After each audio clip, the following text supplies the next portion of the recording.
Murabona neza abakunzi ba Niyo David TV, tugiye kureba ukuntu taburo yawe yamenetse, ukuntu wakiterera mu indi ugakuramo yari irimo, hanyuma warangiza ugashyira mu indi.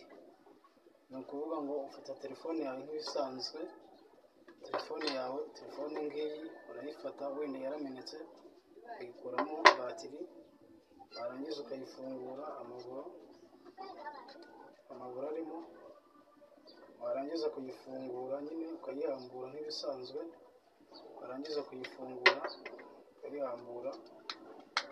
Ni ukuvuga ngo wamara kuyihambura, mu rugero ukayihambura ukayikuramo,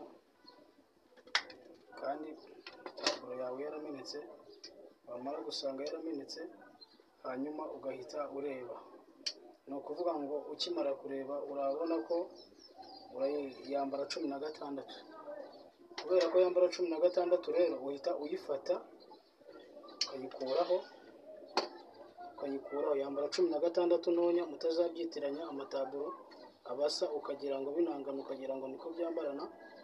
Ugakuraho witonze, hanyuma wamara taburo, wenda niyo uvuye kugura, wamara kubona ko ari 16 nk'uko bigize, kandi yayindi yamenetse, ukareba neza, ugahuza inzira neza, nta hantu wibeshye, bakunzi ba Niyo David TV.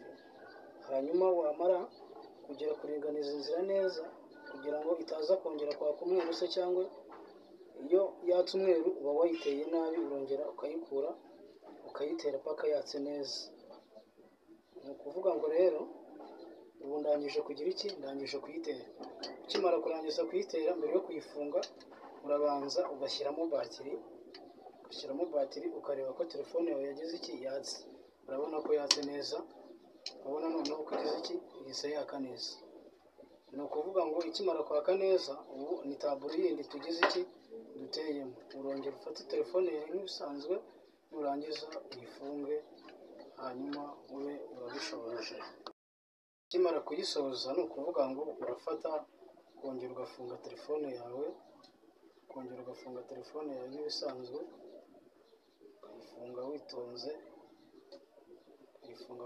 kugira ngo telefone yawe izire kutizi.